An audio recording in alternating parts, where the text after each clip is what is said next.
when we say gives me feedback, that might mean something very different to you than it might mean to me. Like I love feedback as well, but you might go, look, here's how I like my feedback. Somebody takes me down the pub, tells me that I'm doing great, and then says, here's the one thing you should do differently.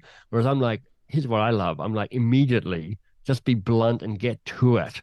Because I just don't hear enough of where I can improve, and I'm really hungry for that. So give me the three things and give them to me fast.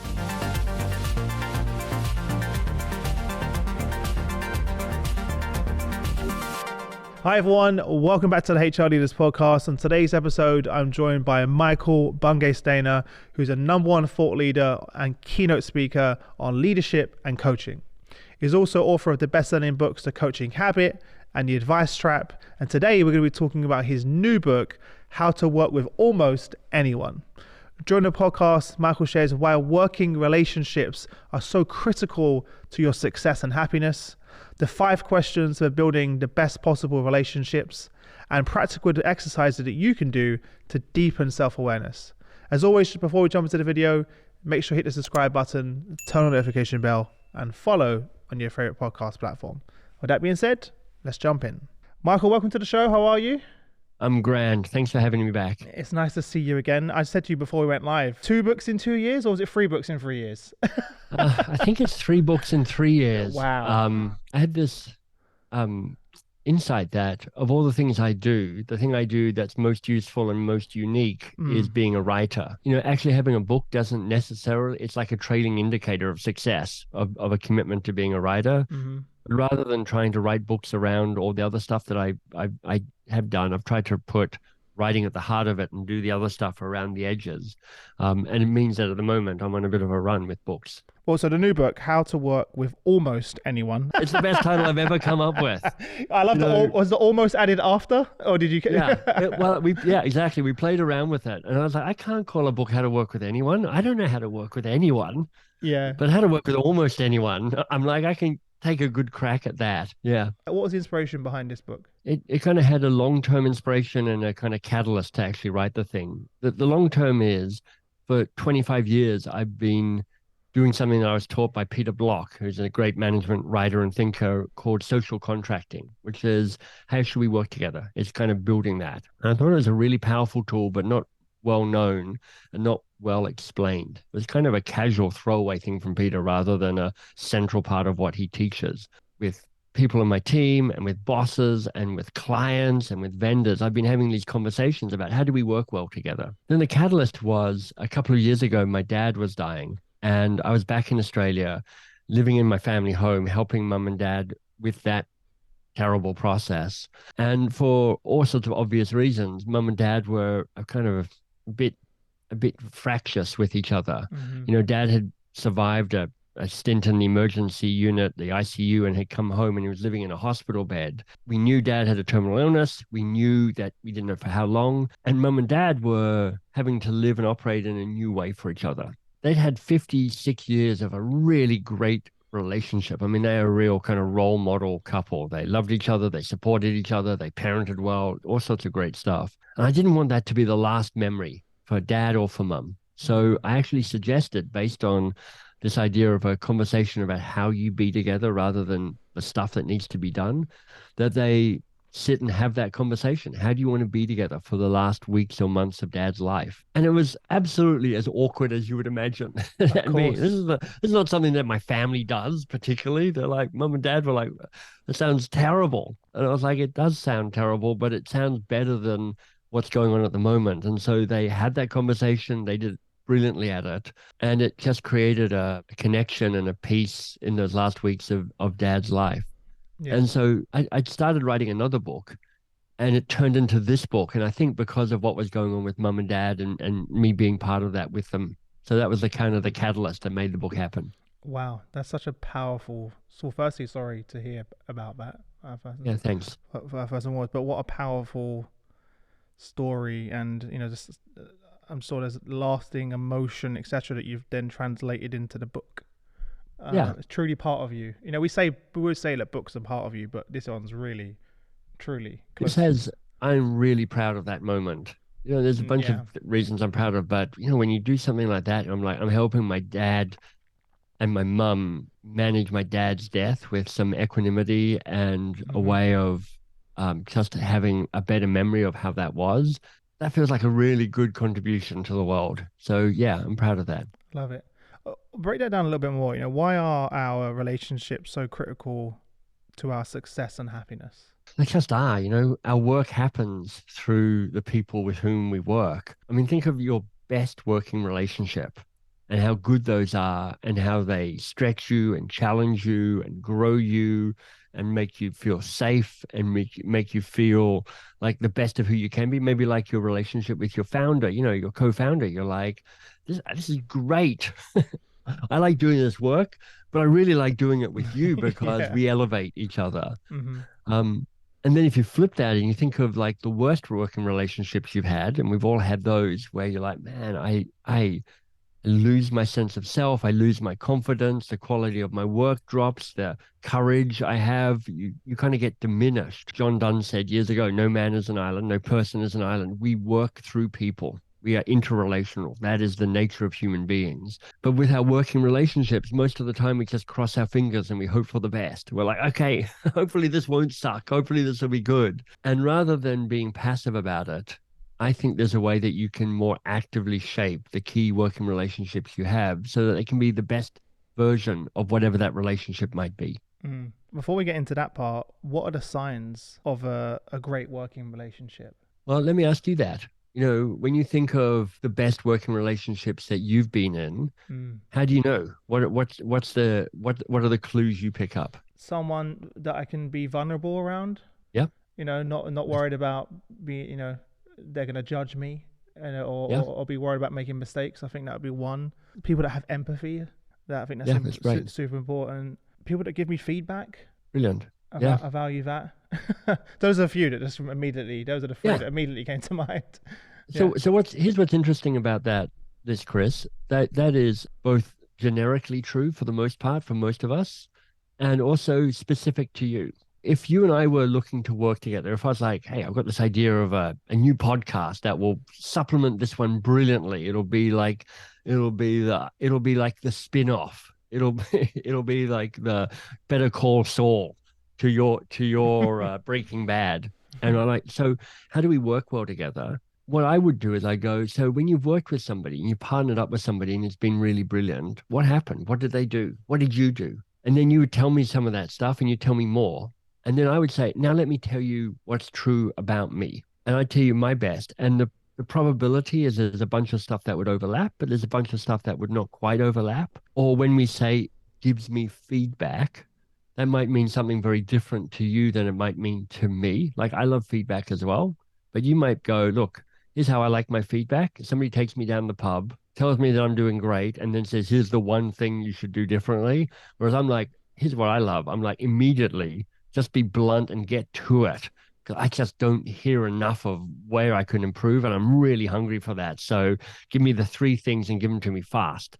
It's same but different. Everybody knows, everybody's had experience, I hope, of some working relationships that were really great.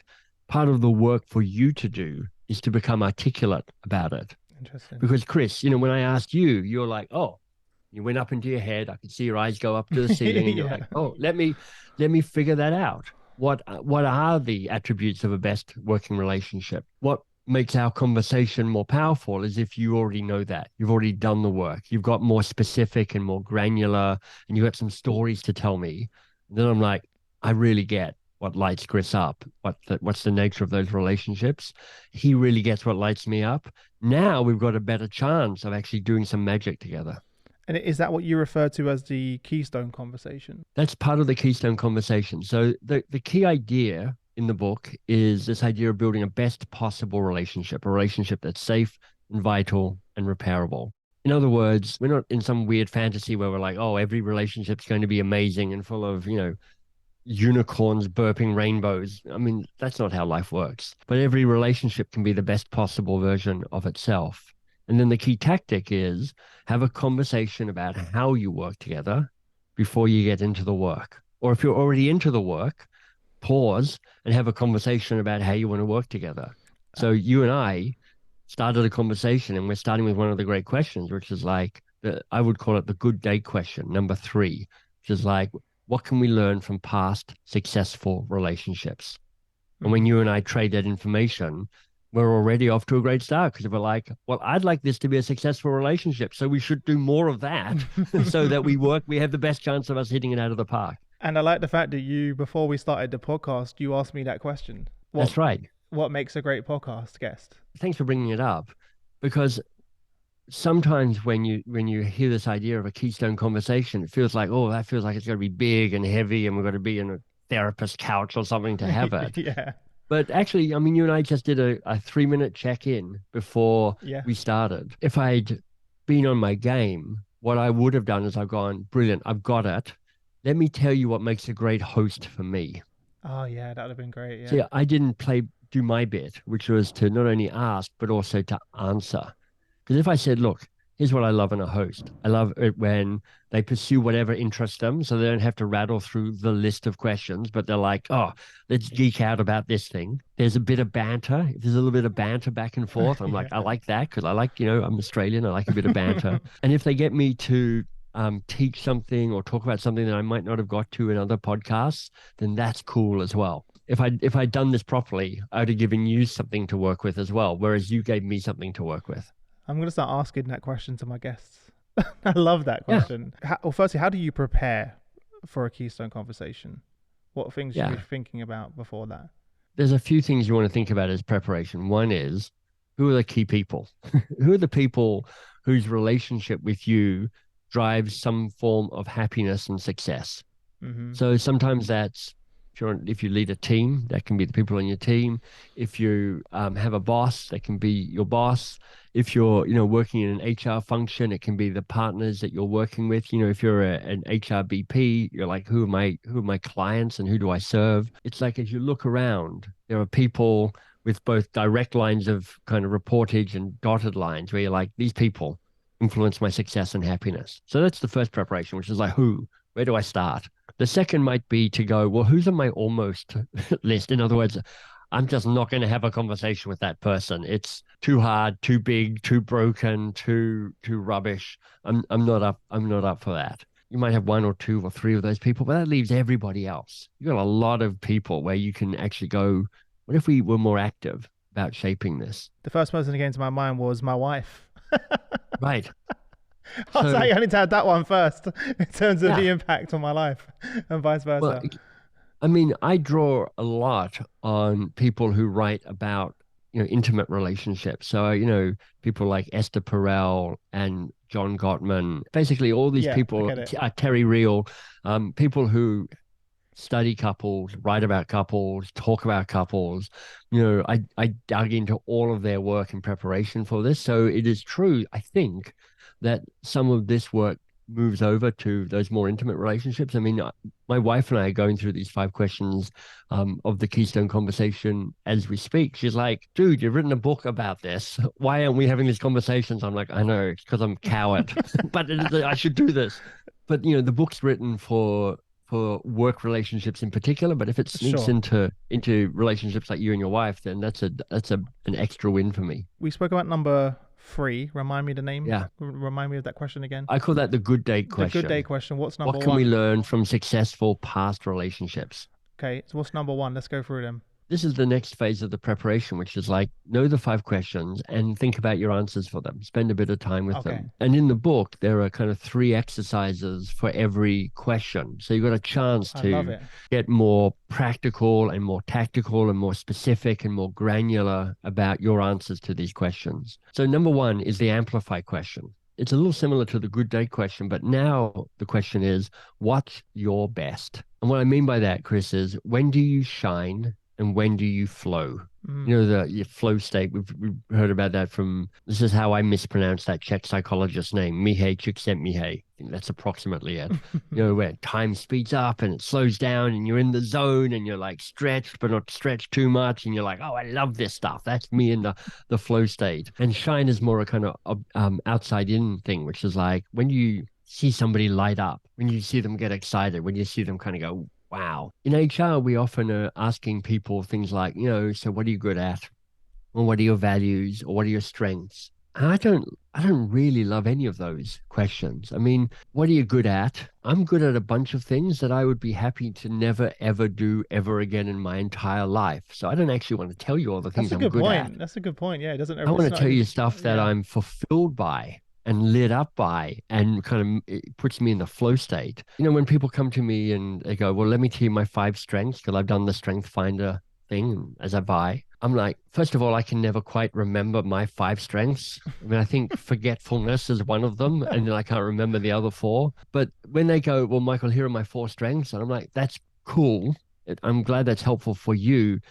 It's not helpful for me in terms of actually knowing how to work with you. But when you say, tell me when you shine, tell me when you flow, then I go, so how do I get you into that state as often as possible? So Mhm. let me put you on the spot. If I asked you when do you shine, when do you flow, what would come to mind for you? I would say in sales, in a set, Nice. I love. I like. This is quite a strange thing to say. Like a lot of people like hate the whole idea of selling. Right. I love selling. Like it gives me so.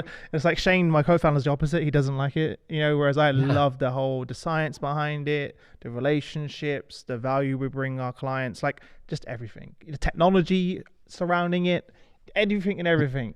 And so here's what's cool about asking that question. People shine and they flow when they tell you the answer. Oh yes, I mean, true. you visibly lit up on screen as I'm watching you as you're Yeah, yeah, talking about that. You're like, I love this stuff. yeah. And you're right. This is what, and I would not have guessed that about you. Because I would have guessed, doing podcast interviews because I'm like, that's how I know you. And that's how I'm But like, that's and the you're like, same. That's part of it, though, right? So I didn't right. realize until a few years ago that it's the same thing because I'm asking open questions Yeah, during my sales process, right? I'm having that's right. great conversations. I'm learning more about you and the work that Right. you do. That's super closely linked It to my totally to is. my passion for sales. It's about extracting Yeah. value, Yeah. and understanding the person I'm Yeah. talking to. Yeah, curiosity. I mean, I think you and I, agree violently that curiosity is this thing that just unlocks so many interesting things. Hmm. And it's not just a kind of I'm coaching you in the workplace. It is like if you can be a curious salesperson, then you're just going to be successful because, one of the key flaws in sales is people are like, I've got a thing, I'm going to sell it to you. Yeah, yeah. And I'm like, why don't you find out what my problem is first? And when you've got that, then you'll know whether you want to sell me something or Hmm. recommend something else, perhaps. So you light up when you're sales. And I'm like, how brilliant is it for me to know that? Because, for me, I would tell you what I love is heading over to my little desk over there and designing the next thing, like creating something that has a really clear arc to it, that feels practical and useful, of stripping away excess content because all my books and programs, I'm like, what's the least I can teach that would be the most useful? Of finding metaphors or language handles so people can get their mind around an abstract thing. I mean, in some ways, this book, How to Work with Almost Anyone, is how to do psychological safety. And so, psychological safety and Amy Edmondson's work exists as an idea and a theory for most people. Everybody's for it. But if I go, but how do you do that? Everyone's like, ugh. And I'm like, so a BPR, best possible relationship, is an embodiment of psychological safety manifest between two people. That moment where I'm like, oh, the best possible relationship, that is a cool way to describe that. That's when I'm shining and flowing. I'm like, I Hmm. love that design stuff. Now I know that Yeah. about you. I can see that also reflected in your work now. Like Hmm. the coaching habit, which is the book I'm best known for. It's like it unweirds coaching. So a whole bunch of people who are like, I don't want to be a coach. It's some weird HR stuff. And they're like, oh, if this is a coaching, I can probably take a crack at that. I love that. I can do that. I can love that moment.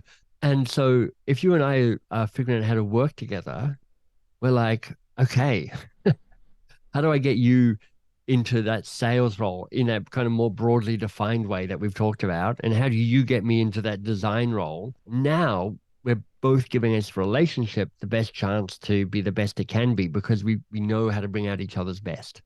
What are the exact words you'd use to invite someone to a Keystone conversation? How would you position it? I think it depends on the person and it depends on the moment and the context. Like I didn't use any words to invite you to a Keystone conversation. I just said, hey, before you hit record, what are your best guests for you? If you're thinking of your very best guest, how do I be that for you? So we had a kind of mini keystone conversation without any palaver, without any preparation, without any kind of awkwardly phrased email. For relationships that may be going a little deeper and a little longer, I'm just trying to make it feel as useful and accessible as important. So I'd say, hey, Chris, I'm excited to start working with you. What would be really helpful for me is if we just had a conversation about how we best work together before we get into the work, because I really want this to be a great working relationship. And I've just learned that when we talk about how do we bring out each other's best, that's actually really helpful. Love that. Here are 5 questions that I'm thinking about. Maybe you want to have a think about them too. And I reckon if we put aside half an hour to get that conversation started, that could be really helpful. Yeah, what a great way to start a relationship or a project or etc. Because the thing is, the work is always screaming at you. Come and do the work because it's exciting or it's a crisis or it's important or you're overwhelmed and you're like, all right, man, we just got to get on with it. Let's crack on with it. And hopefully you and I will get along fine, but we've got to sort this problem out. I mean, even, the coaching habit, one of the very first questions is what's the real challenge here for you? It's about the work. But if we go, hey, we've got to crack on with this, but before we do, how do we best work together so that when we turn our attention to the work, we've got every chance of doing our very best for that? That's powerful for the work, but it's also powerful for me making a longer term statement about I value our relationship. I'm going to do the best I can to make this awesome for you. And we see it all the time, right? It's normally it's not the work itself that normally is the weak link. It's the people Exactly. in the I mean, process. people join organizations but leave managers. I Hmm. mean, we've all heard that. I mean, in HR, you hear that every day. Yeah, I'm like, yeah. so help your people be the managers that people don't leave. And if you are a manager, don't be that manager. And one of the ways you do that is more actively shaping the working relationships that you have that are important. Are the questions in a particular order for?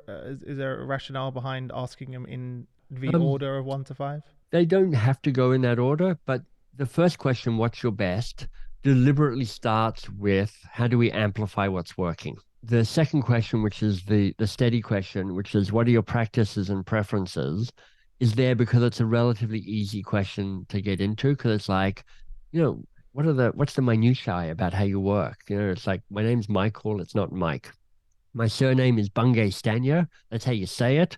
And even though there's no hyphen, it's actually my surname. It's like an invisible hyphen. 10 years ago, nobody talked about pronouns, but now you might want to go, here are my pronouns, because that's just one of the courtesies that we show with people now. And then it can get into little things like, I'm not that good at Slack. I'm better at email. I tend to send emails from 6 a.m. onwards, but I don't expect you to respond to them. I do like a response to an email within 3 days. Like I just had a conversation with my assistant. We use Asana, which is like a Yeah, project management yeah. task thing. She's regularly putting things on there for me to do. And I'm super fussy about how it's written. I'm like, it needs to start with a verb because, years ago I studied with a guy called David Allen who wrote Getting Things Done or Get Things Done, which is like one of the first productivity books. And he's like, if it's a to-do list, you have to have the verb, otherwise you don't know what to do. And I'm like, that's right. And also, I like my to-dos to start with a capital letter, not a non-capital letter. So, and I I love know it. it's like weirdly specific, but I get weirdly irritated if I don't have I'm that. the same though. Like with Lisa, my assistant, she will write me things to do, but not be specific about what it is. And I'm like, oh, now I'm spending a lot of energy trying to figure Right. out what is the thing I need to do. And if you have a conversation with Lisa, well, at the start or now, where you're like, let me tell you what an amazing to-do list looks like for me, Hmm. she's like, oh, that hasn't even occurred to me. Why would it? No, and we Um, did have that conversation. And it's been amazing since. Part of the value of preparing this and also just getting old is you just learn a bunch of what your quirks are. I'm like, Yeah. this is just how I work. This is what it means. This is how we don't weirdly step on each other's toes by not understanding our working practices. So number 3 is the good day question. Number Okay. 4, which is the flip side, the bad The day bad day. question, Okay. is Hmm. what can we learn from past frustrating relationships? So Okay. with the good date and the bad date question, the key insight is that our patterns from the past repeat again in our future. So rather than pretending that they don't, learn from it and have a conversation about the best and the worst from your past. And my recommendation, here's the kind of twist on this. When you talk about your really good working relationships, put more weight on what the other person did. Because that's really helpful for me to hear, which is like, how do I make this relationship great for you? When you talk about your bad or frustrating working relationships, put more weight on your role in that. Because, when you talk about your frustrating working relationships, the temptation is just to say that other person was a complete sociopath. They were a nightmare. They were terrible. They were horrible. I hate them. And I'm like, I get that, but it's not that useful for me. No. If I go, hey, Chris, this is how I tend to screw up relationships. These are my patterns. Here's how I collude with that relationship being less than it might be. So if you see me doing that, help me get out of that because I'm not deliberately, but I have a pattern of undermining relationships by doing that. That is, my goodness, what a gift that is. What a pattern and what an act of I was vulnerability about to and say that trust the vulnerability and might trust be. that builds, that you're being vulnerable straight away is very important. I asked you, what when you think of your best working relationships, you're like the first answer you had was that there's a degree of vulnerability. So I'm like, let me tell you how I screw up relationships. I know that's useful for you in the moment, but I also know that it is contributing to something that really matters to you, which is me being vulnerable in a relationship. And so I'm kind of doubling down on this. I want to work well with Chris. And so I'm trying to give him what he wants so that he can see my commitment to this working relationship. You mentioned you've got exercises for each question. What would be an exercise Yeah. that you could do for that? The first exercise to work on is this idea of what was my role in So the literally screw up. write it down, like write down. Literally write it down. What did I say? What did I do? What did I not say? What did I not do Mm, that contributed to a relationship falling apart? And what you'll notice over time is that there's patterns that repeat. These are the things you always do. If you want to go deeper or kind of slightly adjacent, one of the exercises is how do I get misinterpreted? Because you have this moment where you're like, somebody goes, "Oh, you did the thing," and it means this. And you're like, A, I don't remember doing the thing. B, it definitely doesn't mean the thing that you're making it up to be. This idea of when I do X, it means this, not that, is a really powerful piece of self awareness. And I'll give you a very specific example. When I am thinking, when I'm kind of wrestling with a challenge, trying to figure something out, I get a really grumpy face on.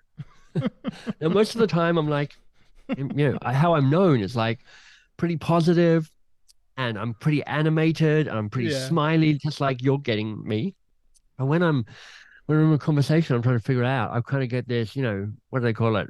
Resting grumpy face. Yeah. And I remember having this conversation with somebody who was on my team and kind of in the exit interview, really, she was like, wow, you're always so angry.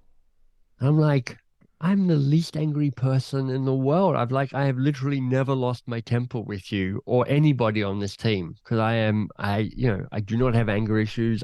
I was so taken aback and I'm like, what do you mean? She's like, you got this stormy face and it was all this like, you're so angry and I couldn't even say the things I wanted to say. I was like, what is that about? I'm like, oh my goodness, that's just me just actually being engaged in what she was telling me. So having that degree of self-awareness, which is like, look, when I do this, it means this, it doesn't mean that. When I Mm, don't return your email, it doesn't mean that I hate you or I think your email sucks or your idea is bad. It means that I have regular periods where I just get besieged by email and I become a bottleneck. Somebody once called me the vice president of bottlenecking of my company. I'm like, so it doesn't mean it's about you. It often means about me. Here's how you manage that. I'm just learning from the screw ups. Let me tell you how I screwed it up. Let me tell you how to manage me when I screw it up because I will screw it up. I love that, and you're saying it up front. It's so interesting you use that exact example. Like I was speaking to Lauren Schuster, who's the chief people officer of Lego, and that was Yeah, he and actually he blurbed the book oh, did actually. he? Oh, Yeah, yeah. No Yeah, it's idea. like, That's yeah, one of his. That's one of his ones that he thinks yeah, when he's he's rested his face. It looks like he's angry or he's upset, but he's actually just thinking and contemplating. What you've just the conversation, and actually that means I'm he's just going to intently listening. pretend that my book, which he's read, inspired him to have that self moment of self-realization, which he's then sharing with you. Yeah. I think that's probably not true, but it's a man can dream. No, I love it. You speak about the six principles of maintenance. Could you kind of walk us through that? The principles are split into two groups. One is a kind of a being principle, which is like your mindset around how you do it, and then there's some kind of practical things to do as well. But the starting point is to realize that having a BPR, best possible relationship, kind of has these three phases. One is you do some preparation, thinking about your answers to the questions, thinking about who you want to have a keystone conversation with. Secondly, you have a keystone conversation where you ask and answer the five questions. The fifth question, by the way, is the repair question. How do we fix this when things get wrong? And then the third phase, which is the longest and ongoing phase, is maintenance, which is like, so how do you keep this in kind of fine tuned? Because, I mean, it'd be nice if you just had one conversation and then it was miraculously amazing forever after, but that's not how it works.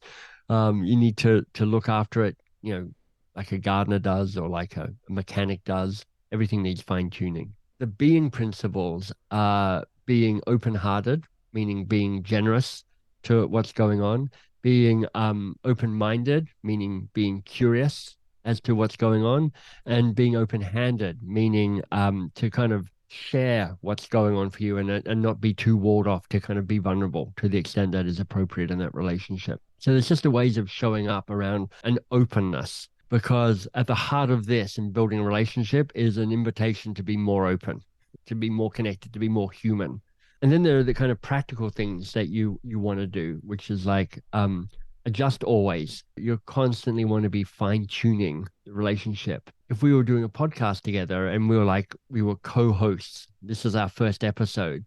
At the end of it, I'd be going, so how do we do? What should we do more of? What should we do less of? What should we stop doing altogether? If you had one piece of advice for me around how I could be a better co-host for you, what's the one piece of advice you'd give me? I'd be like, constantly doing this kind of little check-ins around that. The second of these doing principles of maintenance is to repair often. The insight I'd offer up is that our working relationships are constantly getting a little ripped and a little torn and a little dented and a little cracked. Sometimes it's because there's this kind of, huge blow up, but that doesn't happen that often. Mostly it's because, misread email, somebody didn't have breakfast, somebody's kids are difficult at the moment, and so there's stress at home, a misunderstood promise, a minor screw up, which is being kind of was more important to the other person than you realized. There's this ongoing way that the fabric gets ripped a little bit, and this whole idea of continuing to check in. This is the fifth question: how will we repair it when things go wrong? It's like it will go wrong. So how do we do the small and the big repairs to kind of make it work? One of the questions that I often ask the people I manage and work with is, what needs to be said that hasn't yet been said? Oh, I like that one. Yeah, it's really helpful if you are the person in the more senior position. Like, I have two small companies, and I'm the founder for both of them. So I am the senior person. Not to mention, I've got all the cards of power, like tall, straight, white, old, overeducated, blah, blah, blah, middle-aged dude. I got all of that. So I've got to keep finding ways to make it easier for people to tell me the stuff that I need to hear. Because there's all sorts of reasons that I pull some of the oxygen out of the room.